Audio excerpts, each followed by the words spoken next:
আমি পিঙ্কি আবার চলে এসেছি সকাল সকাল নতুন একটি ব্লগ নিয়ে। এখন ঘড়িতে বাজছে সকাল 8টা, আর আজকে ব্লগটা এখন শুরু করছি। আজই প্রথম যে বন্ধুরা আমার ভিডিওটি দেখছো, প্লিজ সাবস্ক্রাইব করে আমার পাশে থেকে যেও। আর পুরনো বন্ধুরা, তোমাদের সবাইকে অনেক ভালোবাসা। ভিডিওটি কেমন লেগেছে সেটি অবশ্যই কমেন্টস করে বলো। লাইক করতে একদমই ভুলো না, তোমরা না লাইক করতে ভুলে যাও। লাইক করতে কিন্তু পয়সা লাগে না, তোমাদের একটা ছোট্ট লাইক আমাদেরকে অনুপ্রেরণা জাগায় নতুন নতুন ভিডিও তৈরি করার জন্য। প্লিজ একটা লাইক করে দিও।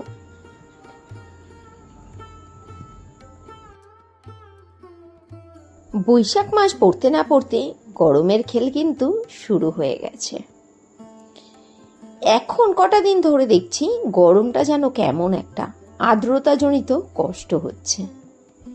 এমনিতে তো বৈশাখ জ্যৈষ্ঠ মাসে আর্দ্রতাজনিত গরমটা থাকে না, ওটা তো গিয়ে বেশ আষাঢ় শ্রাবণ মাসের দিকে হয়।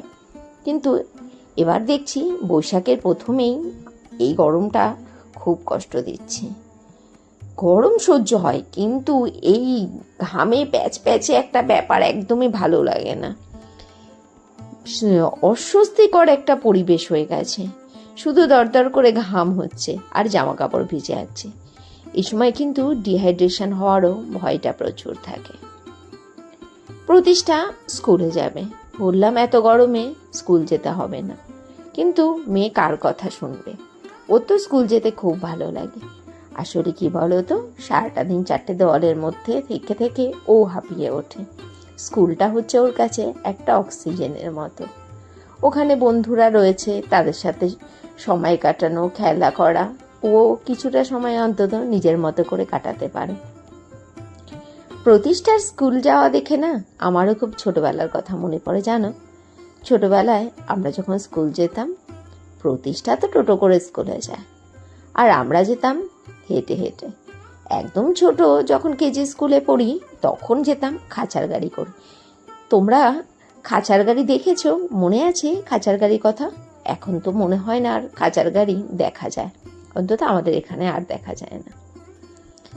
সেই নার্সারি থেকে ক্লাস 4 পর্যন্ত খাঁচার গাড়ি করে যেতাম, কতই না স্মৃতি সেই খাঁচার গাড়িকে ঘিরে।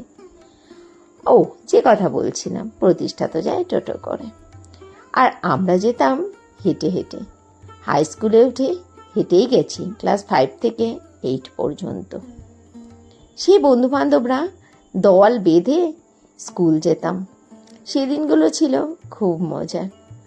আর টিফিন টাইমে সব বন্ধুরা মিলে, সেই যে স্কুলে একটা কৃষ্ণচূড়া গাছ ছিল, ওই গাছের তলায় সব বন্ধুরা টিফিন ভাগাভাগি করে খেতাম। আবার যেন মাঝে মাঝে স্কুলে ফিস্ট করতাম। এক একজনের দায়িত্ব পড়তো এক একটা জিনিস নিয়ে আসার। কেউ বা লুচি নিয়ে আসতো, কেউ তরকারি, কেউ বা মিষ্টি, কেউ চাউমিন, কেউ কেক। সবার কাছ থেকে অল্প অল্প করে খাবার দিয়ে আমাদের হতো এটা ফিস্ট।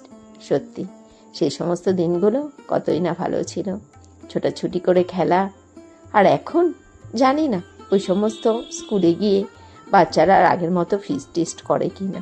আমার ছেলে তো করেনি, প্রতিষ্ঠাও এখনো শুরু করেনি, দেখা যাক পরে গিয়ে করে কিনা। তোমাদের সাথে কথা বলতে বলতে সকালের কাজকর্ম সেরে চলে এলাম রান্নাঘরে। আলু ডিমটাকে একসাথেই সেদ্ধ করে নিলাম, সোয়াবিনটাকে সেদ্ধ করে জল ছড়িয়ে রেখে দিয়েছি। পটল ভাজা করছি, গরম গরম পটল ভাজা, বেগুন ভাজা সব খেতেই ভালো লাগে। গরম যে কোনো ভাজাই খেতে ভালো লাগে, কিন্তু এই পটল ভাজা যতক্ষণে আমি খাবো, মানে দুপুরবেলাতে, ততক্ষণে ঠান্ডা হয়ে যাবে জল। ডিম দিয়ে সোয়াবিন দিয়ে রান্না করছি। ছেলেটা ডিম সোয়াবিন খেতে খুব ভালোবাসে। প্রতিষ্ঠাটা সোয়াবিনটা একদমই খায় না, ও হয়েছে ঠিক আমার মতো, জানো, ও সোয়াবিন খেতে ভালোবাসে না, কিন্তু তৈরি করতেই হয়, ছেলে খেতে ভালোবাসে। আর সোয়াবিন ডিম এগুলো রান্না করলে কি হয়, রাতে রুটি খাওয়ার জন্য চিন্তা করতে হয় না, এই তরকারি দিয়েই হয়ে যায়। এখন বাজে দুপুর 2:20, আর আকাশের মুখ খুব ভার করে এসছে, আর প্রচণ্ড ঝোড়ো হাওয়াও দিচ্ছে, মনে হচ্ছে বৃষ্টি আসবে। ছেলেটাও চলে এসেছে কলেজ থেকে। প্রতিষ্ঠার আস্তে আস্তে সেই 3:30 পৌনে 4টে। আর এখন ছেলেকে নিয়ে লাঞ্চ করে নেব। ফাইনালি দেখে নাও লাঞ্চ মেনুতে কী কী রয়েছে। এখানে রয়েছে ভাত, রয়েছে সোয়াবিন আলু আর ডিম দিয়ে ডালনা, এখানে রয়েছে আলু মিষ্টি কুমড়ো সেদ্ধ, পাট শাকের একটা ডাল দিয়ে করেছে, এটা মাসি দিয়েছে, রয়েছে পটল ভাজা, আমের টক, আর রয়েছে পাঁপড় ভাজা।